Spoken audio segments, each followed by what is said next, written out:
For the months of July and August, I Love My HBCU the podcast, is going on hiatus, and I hope that you have enjoyed all the conversations in season one. We look forward to bringing you some new and engaging conversations in season two coming in September, so mark your calendars. In the meantime, we're running back some of the episodes that sparked a lot of discussion. So sit back and enjoy this dynamic conversation with HBCU Now. Welcome to I Love My HBCU ? The podcast where we express our undeniable love for HBCUs, but where we are also not afraid to address a few tough questions. So, sit back, learn a little, love a lot, and rep your HBCU. Hello, everyone, and welcome to this week's episode of I Love My HBCU ? Hosted by yours truly, Tosin Richard. I have one of my favorite humans on the planet here today. Anyone who's getting to see this on video, she just did the cutest face ever. She truly is an amazing soul who is a student at the National Treasure, and she is I always get your last name wrong. I want to say Trimuel, but I pronounce it wrong. So it's Tamera Trimuel. Trimuel. Tamera, have we asked your parents yet if the origin is French? It is French. It is French. Okay. Do we have a story? Do we have a story behind it?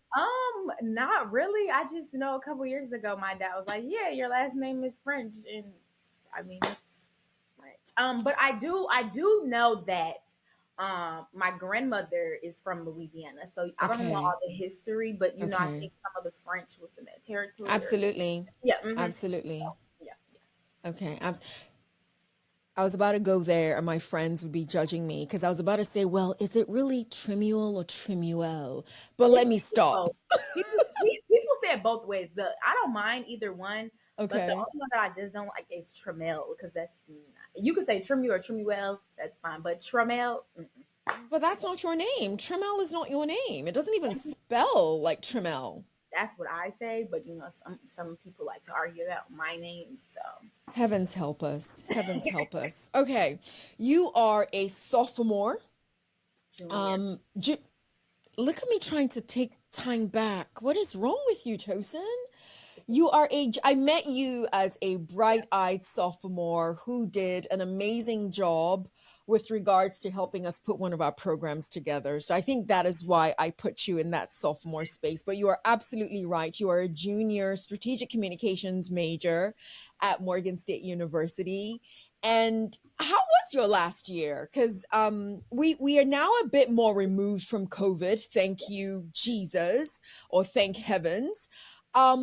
What is it like being fully back on campus? Because remember, right after COVID, that is it's all I heard is consistently, I don't know what it's like to be on campus anymore. I wish this, I wish that. So what is it like being fully back? It's definitely refreshing. I know my freshman year, we were able to be in person, but it was still like a lot of limits. So like you couldn't go to certain places or certain events on campus because of the capacity. So my sophomore year, being able to really be immersed in like what a real HBCU experience is, being able to give your friend a hug or go outside or be in the ballroom with, and it still was floating around, but not at the rate it was my freshman year or even before that. So it really was just a breath of fresh air to really be able to, have that experience. I know like some of the seniors in class of 2023, they didn't get to have like their full 4 years on campus. So I'm definitely grateful that I got to have majority of my college experience on campus and in person. So I'm very grateful, and I don't take it for granted, because who would have thought that COVID would take your collegiate experience away? So I'm happy that I was a little younger than them. So I don't want to take us back to that time, but I might be a little dramatic and a little extra on some days. But it felt a little apocalyptic. Like, what in the world is going on? So I'm grateful that time has passed. I really, really am. Speaking of time passing, what is Tamara looking forward to? What do you what when I say looking forward to your junior year, the year before, we're gonna start asking you what's next after graduation. What is the one thing that you want to look back at your junior year and be grateful that you did at A, B, or C? I know the two biggest things that I really, really, really, really, really want to focus on this year is my impact and my influence. Number one, I feel like I want to reach more of the baby bears. Even the people in my class, I want to be somebody that they think of and they're like, wow, she inspired me to do this, or wow, I look at her and I know I can do X, Y, and Z, or she helped me get to my next goal. So I definitely want to maximize my impact and my influence on campus these last 2 years. And then I really want to dive more into my passion for just media and creative direction and production and all that type of stuff.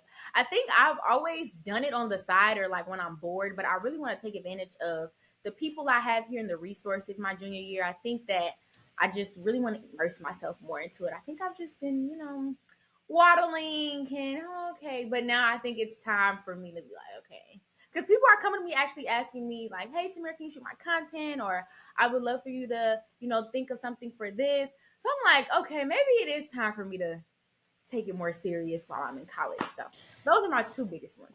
I'm gonna push you a little bit in that space, and I don't think she's going to mind me using her as an example. I won't mention her name, but I'm sure she won't mind me using her as an example. She is also one of your prophytes, if I'm not mistaken. But there is a lovely Morgan alumna who business major, and I remember very, very vividly in her last year to last semester I noticed her just be so creative. She's always been ridiculously creative. And she said that she wishes she did what you're now claiming you're going to do and reflect and look back on. So take that, and anybody else listening to this, right? Take this as the opportunity to not wait too long to dive into your passions. Because here's the reality, right? How will you know if this is truly where you're supposed to be spending your time and your space if we don't play around in it right now? So please play around in it. Do I have permission to tap you on the shoulder You do. whenever I see you on campus and remind you, remember you said Hold that me. this is what you, there we go. So pushing further into that accountability, Miss Trimuel, you are one of these human beings who belongs to 25.5999 organizations. So accountability moment here, right? Okay. And I hear students say all the time, hey, I just wish I had better time management and da da da da da da. I want you to speak on how unrealistic, and I'm looking dead at you as I say this, how unrealistic it might be for you to still be part of 25.99999 organizations and still dive fully head on, especially into creative passions that are also going to require time. Yeah. How are you, give us some insight into what you're going to hold yourself accountable to make sure that the priority is still, I need to dive into my passions. Well, for me, I kind of had to learn the hard way. I'm one of those people where I want to put my foot in everything. Like I want to We express know. everything that I can.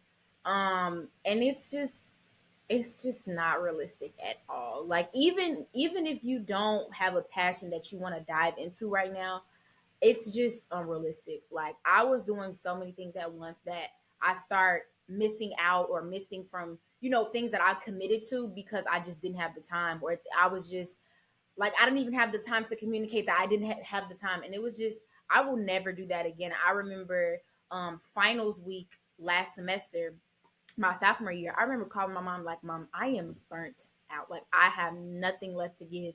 And it was because I was trying to give so much to everything. And I really like this year I am prioritizing like these are the three things, these are the top three things on my list. This is what I'm committing myself to. And I'm going to stick to it. If I can't do it, I can't do it. I can't have my hand in every pot because you're not going to be able to pour yourself into every single pot. And I know for me, using Google, I have, okay, so y'all see the calendar. I have my Yes. Google Calendar on my phone, and I have an actual planner. So I'm writing down everything. So I don't have time to think, oh, do I need to do this? I need to be here. I don't have time to forget. Everything is right there for the day. But it's so unrealistic. It's not, I just don't do it. I will never be doing that again.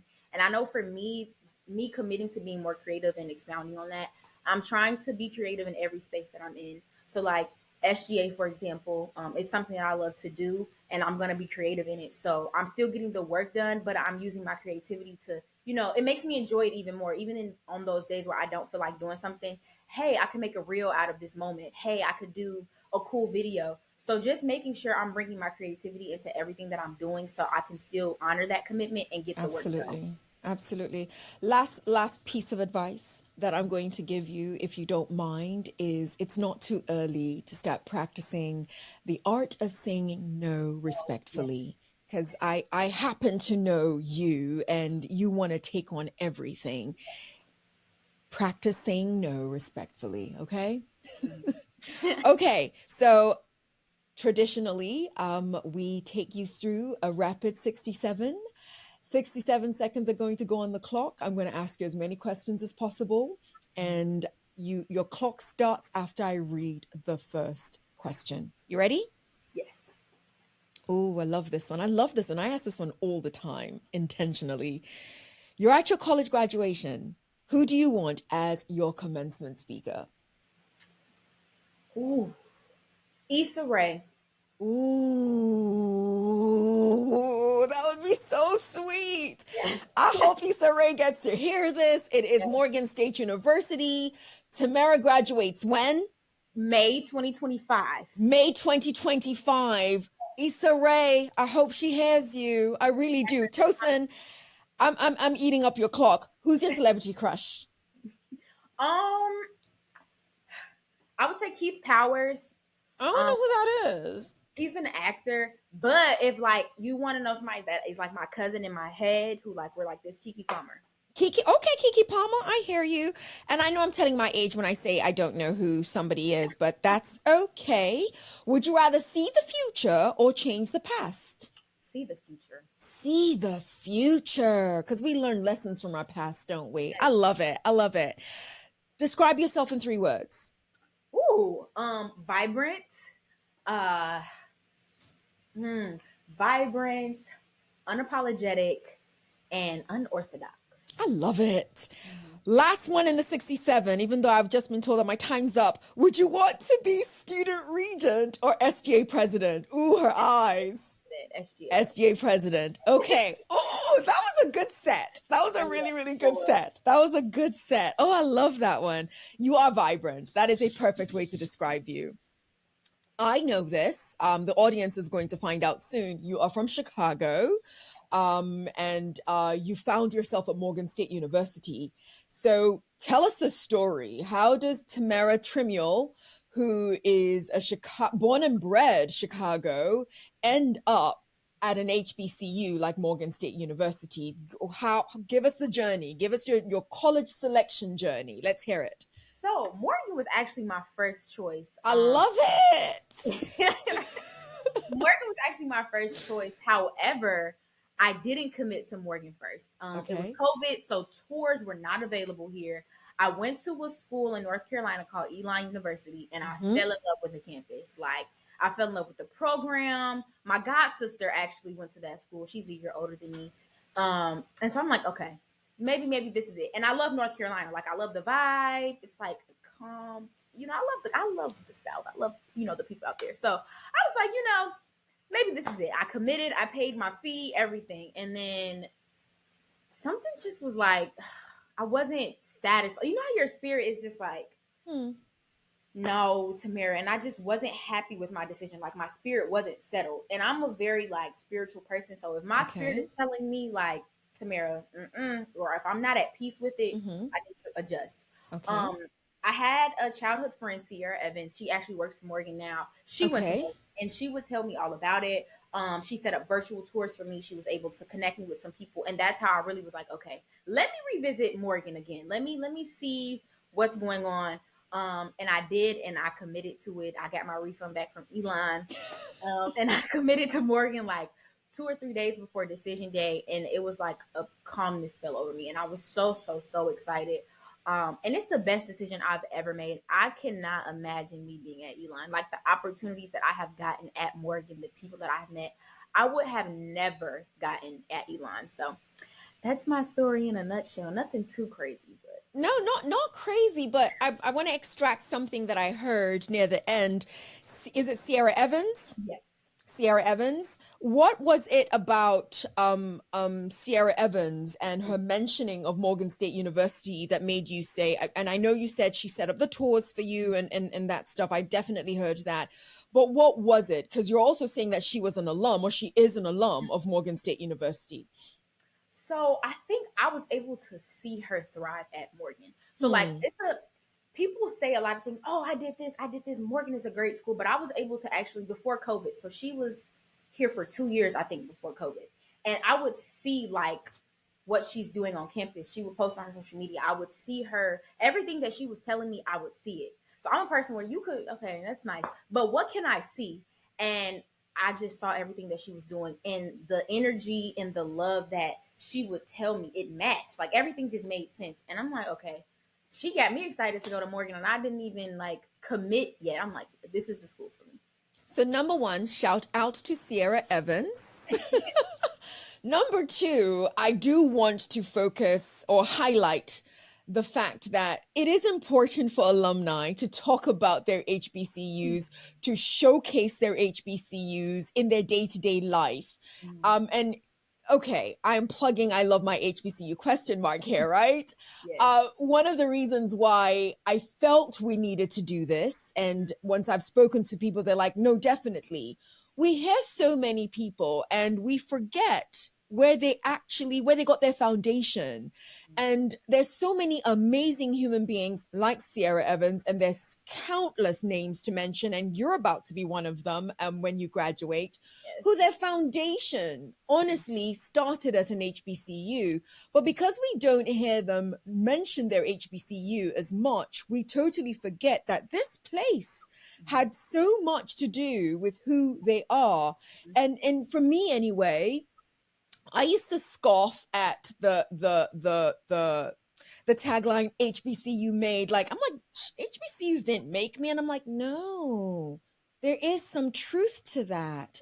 That when you look at what was the foundation to every single thing else you might be doing professionally, where did everything start? It really was HBCU made. So again, shout out to Sierra Evans and all of the HBCU alumni out there. And a challenge to those who don't talk about their HBCUs as much.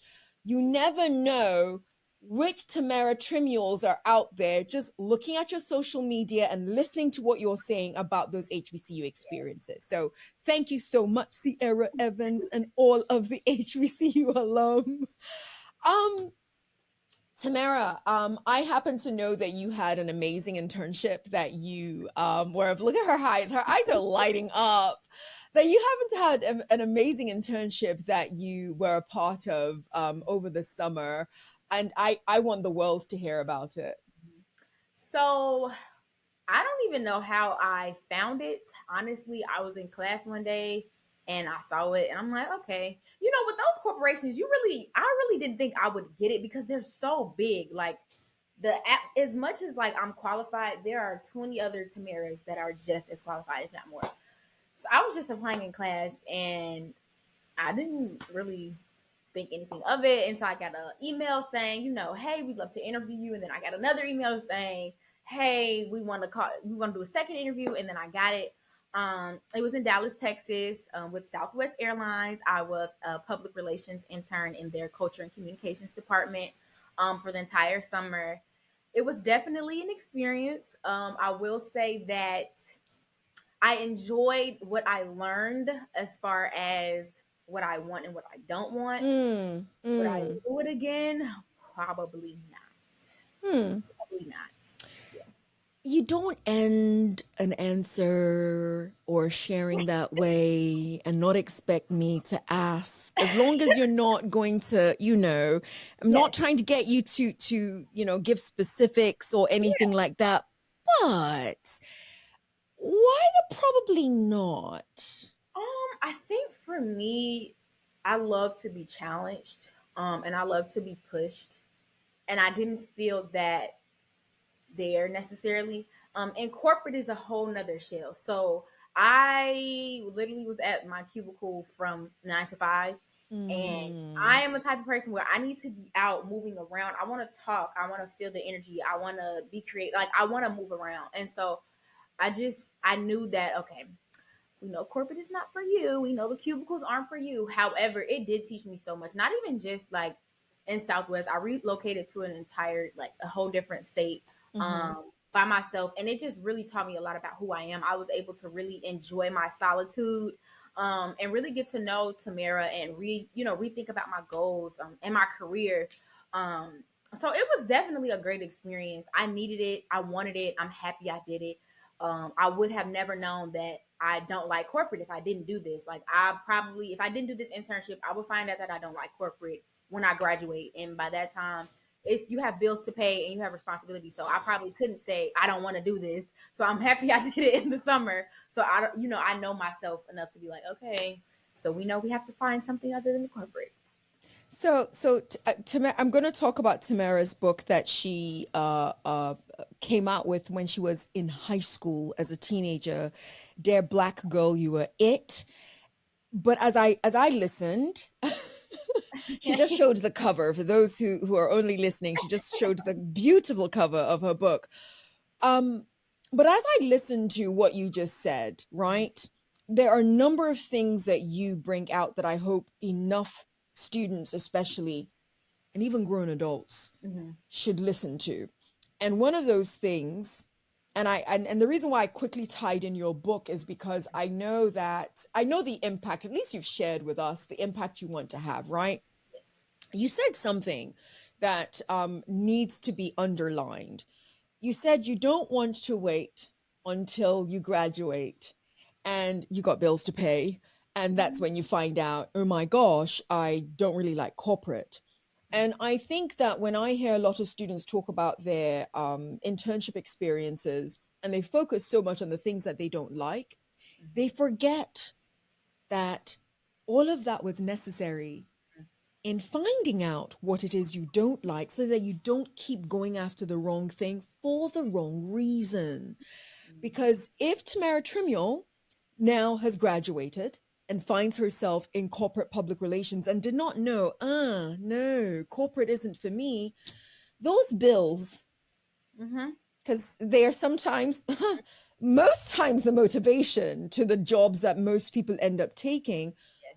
kind of put you in this space where you find yourself doing what you don't like, you're unhappy at it, but you have to take it because it's the job that you got. So I really do hope that enough students are listening to the commentary that you just made about, I loved it. This is what I learned from it. I now know what I don't want to do. It's not always just about focusing on what it is you do want to do. So I appreciate you for that. And since I brought up the title, Dear Black Girl, You Are It. What is this book about? And what inspired you at in high school to say, I want to do this? Go for it. So I had started my own business at 9 years old called Tamera's Treasures, and it was all about just inspiring Black girls who look like me, to love themselves, to Mm, unapologetically walk in their truth, to honor their virtue. And so I had my own business. I made custom treasure boxes, custom bracelets, and T-shirts. And I would go to like different. My aunt actually gave me my first debut for my business. She has a foundation called the Princess Within, and so she has this annual gala or like ball for girls. And she allowed me to have my first, little event there. And from there, I went to other, events similar to that. And it kind of slowed down once I, got older and busier with school. But I went to Disney Dreamers Academy in 2018. And it was just like being around so many people your age who are doing it, like people younger than me at that time doing it, I went home like, Mom, what am I doing? Like, I have to, like, I can't be quiet anymore. Like, I have to do something. And so we came up with the idea. Well, I came up with the idea to write a book. And of course, my parents helped me. And Dear Black Girl, You Are It was birthed. It's like my love letter to all the Black girls around the world. I break down the word self. So it's 4 chapters: see you, express you, love you, and free you. See you was all about looking in the mirror and seeing who you are, seeing the inside of you. Expressing yourself is all about really using your gifts and talents to change the world, um, and doing it unapologetically. Loving you, that's self-explanatory. Loving who you are, the good, the bad, the ugly. If you don't love yourself, you can never, you can't, other people won't know how to love you if you don't love yourself. When you love yourself, it's just certain things that you won't allow. And so I'm really inspiring girls to just take time loving on you, and stop expecting other people to love you when you don't even love yourself, because they don't know how. And free you is all about freeing yourself, from any negative thoughts, from any toxic relationships, from anything that isn't serving your purpose and making you grow as a Black girl. So that is Dear Black Girl, You Right in a nutshell. Do you see this look on my face? Okay. So, see you, express you, love you, free you. Tamara, have you taken us through a workshop of So I this? did, when it first came out, I did have several And by workshops. us, I really do mean at Morgan State University. Oh, Let me be very clear. not at Morgan. um, I did some virtually and in person before I came to college. And then when I got to college, I got to college. I got busy with school. And it I don't have an excuse, because you're not the first person who has said this. You're not the first person that's like, Tamara, what are you doing? It's me, honestly. I have to find the time. I have to make the time.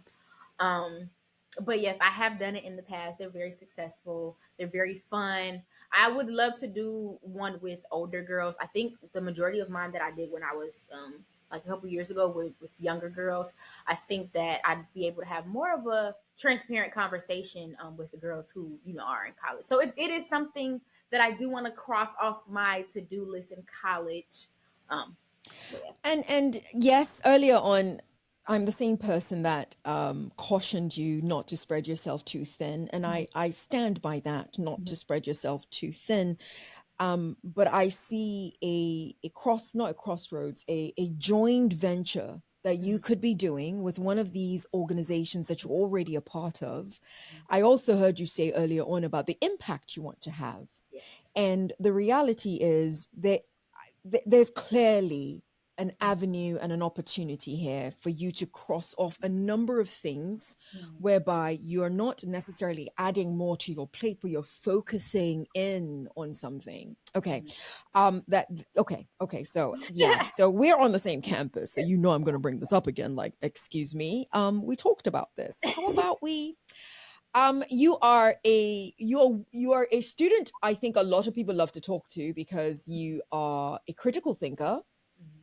Anyone who gets to have a conversation with Tamara finds out very quickly that she doesn't just parrot your own opinions because she doesn't just parrot other people's opinions, sorry, just because she's heard it. She's listening, she's thinking, Oh and yeah. then she's gonna have her own opinion. And I love it when I hear your Mhm. opinions. I want to ask your opinion about a couple of Okay, things. okay.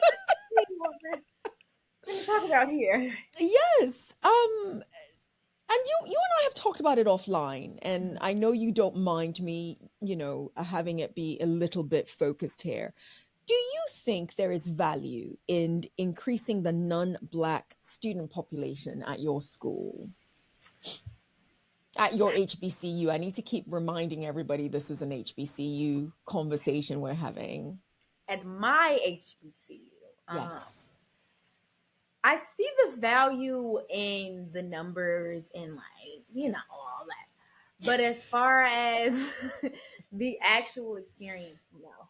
I think that the people who built this institution curated a space for generations to come that looked like them, who they knew wouldn't have access to what they should have access to.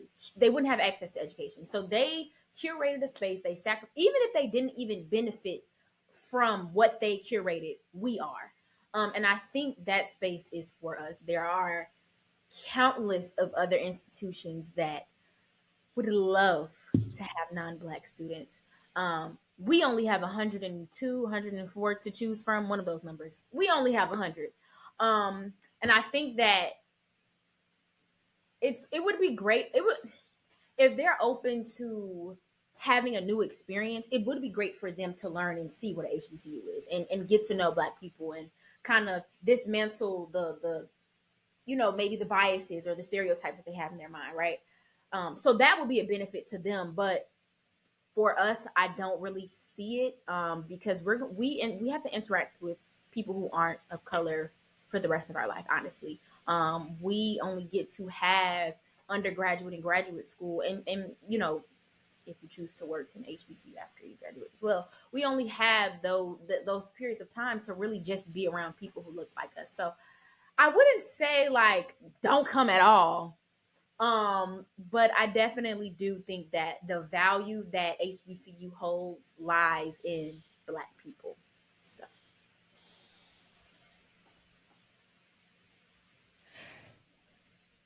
I hear you. Let me, yeah, yeah. So that pause, for those who are only listening to us, opposed to also viewing us, that pause came with a lot of facial expressions. I do hear you, but question. mhm, Do you think that that's a slight double standard? And when I say that's a slight, and I'm listen, mhm, I am not opposing or agreeing with your viewpoint. I hear the viewpoint, I understand the viewpoint, and I value elements of that viewpoint, right? But I wonder, right?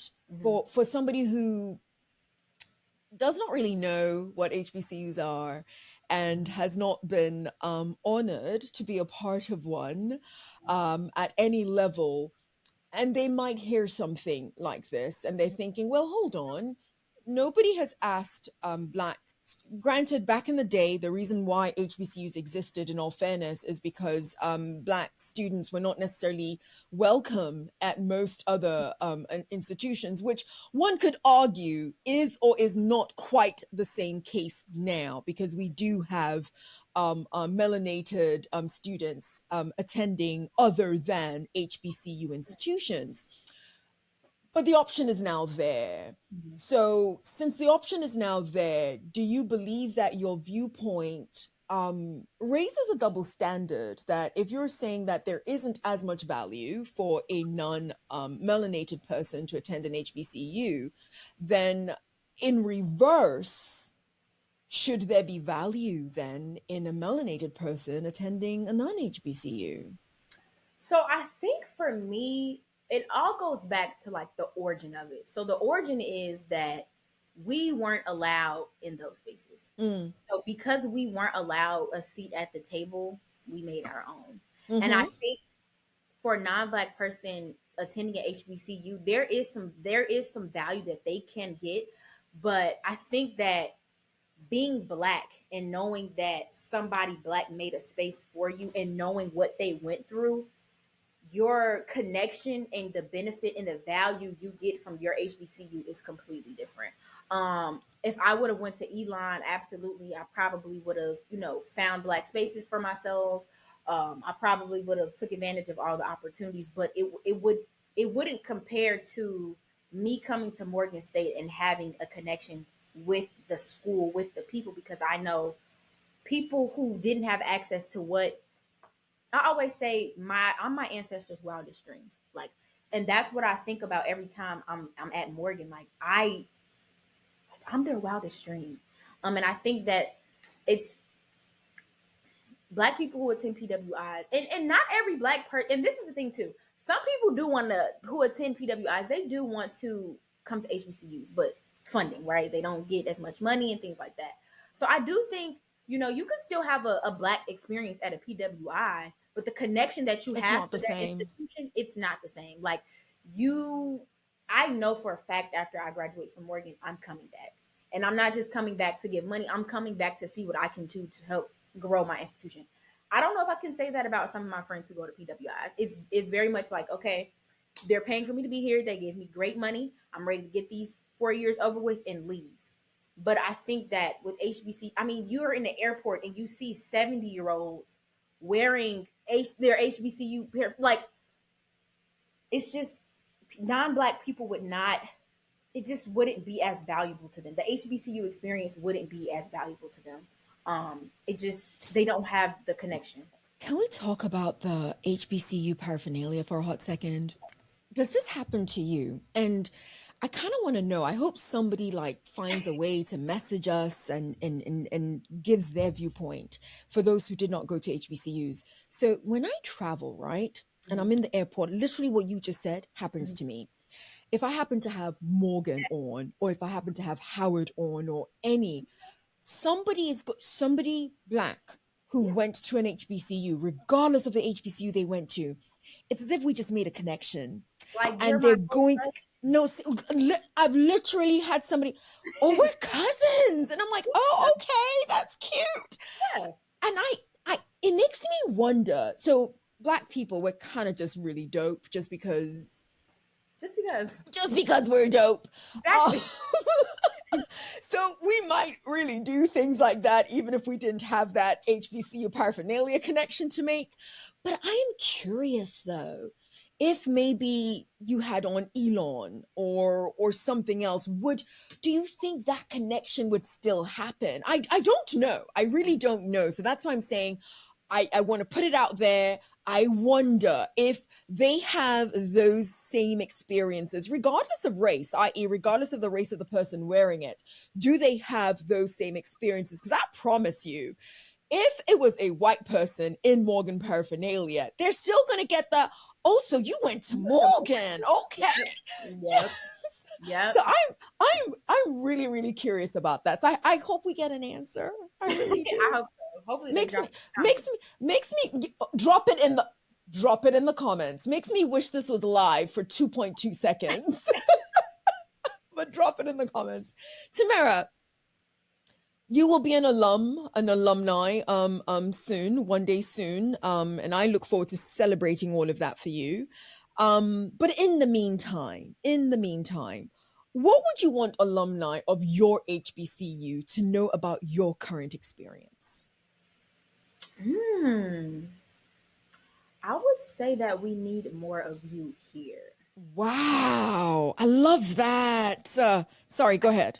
I think that you guys always like they alumni always come back like for special occasions or like we have some alumni that work here.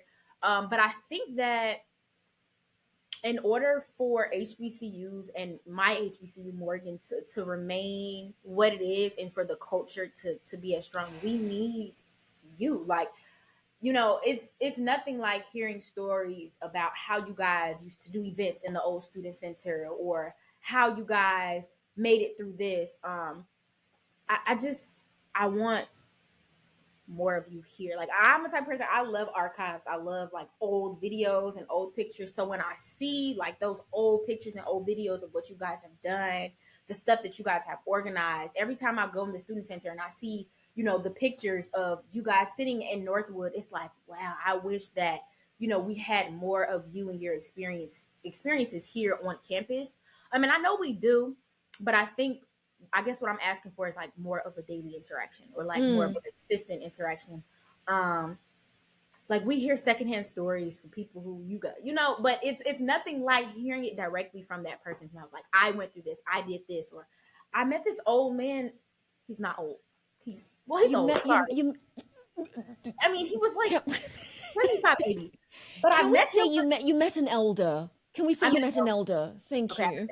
I met an elder. I love Tamara. Um, and I met him my sophomore year, fall of my sophomore year, and he came to one of our sophomore SGA events, and we didn't even know who he was. And I introduced myself. I'm like, "Thank you for coming out." He was like, "Yeah, I was SGA president when I went to Morgan," and instantly, I'm like, "Well, how was it? What did you do? Like, what was memorable about that experience?" And I learned so much from that small interaction just because he Mm, showed up to a random event that the sophomore class was holding.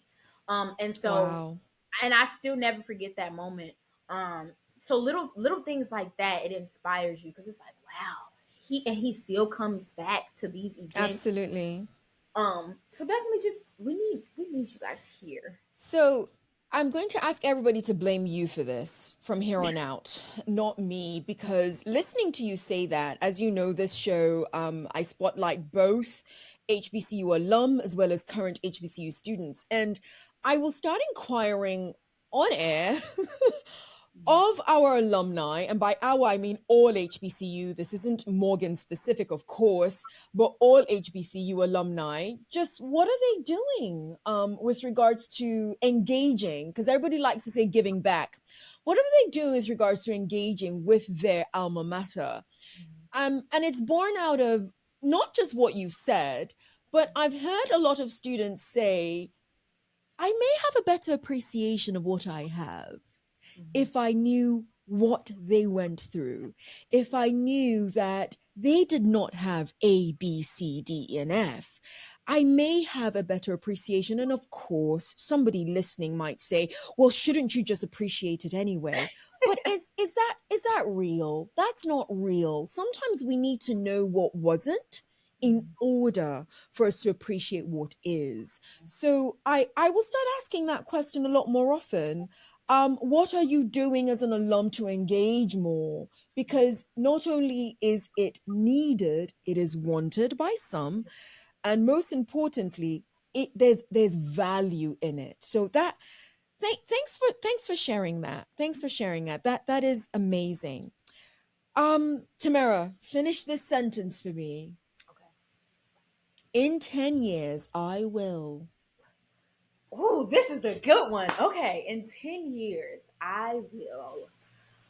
Ooh, but I'll be 30 in 10 years. Okay, so hopefully, no. Guys, those who are just listening to us and not watching us, this young, lovely lady just made this eye of, I'll be 30 in 10 years. Lord have mercy. Go I think ahead. 30 is In still young. in 10, listen, I'm beyond 30 and I look amazing, You don't. okay? In 10 years, I will. I will accomplish everything that I wrote down 10 years prior to that. Have I you do a written down lot. the list? I do. Like I have a goal. So every year I do like my goals for the year and what I want 5, 10 years Mm-hmm. Mm-hmm. now. And my goal is to have everything that I've written down. And I think for me, one of my biggest goals is in the now and 10 years from now is everything doesn't have to happen when you want it. And to trust the process. I'm a very like I'm working for it. I need it now. I need results now. And I'm learning that you may not see the result now, but 10 years, like everything you're doing now, 10 years from now, you're going to see those results. So in 10 years, I will accomplish everything that I wrote down 10 years prior to that. I'll take it. I love it. Tamara, I want you to end this episode for us by leaving our audience with a parting word or phrase or short phrase on why you love, it could be your HBCU or HBCUs in general. I love my HBCU because it was made for me. Short, sweet, and absolutely perfect.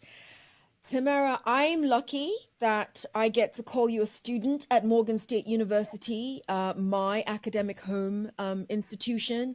So I'm lucky that I get to have several conversations with you beyond this episode. But I really do thank you for giving of your time.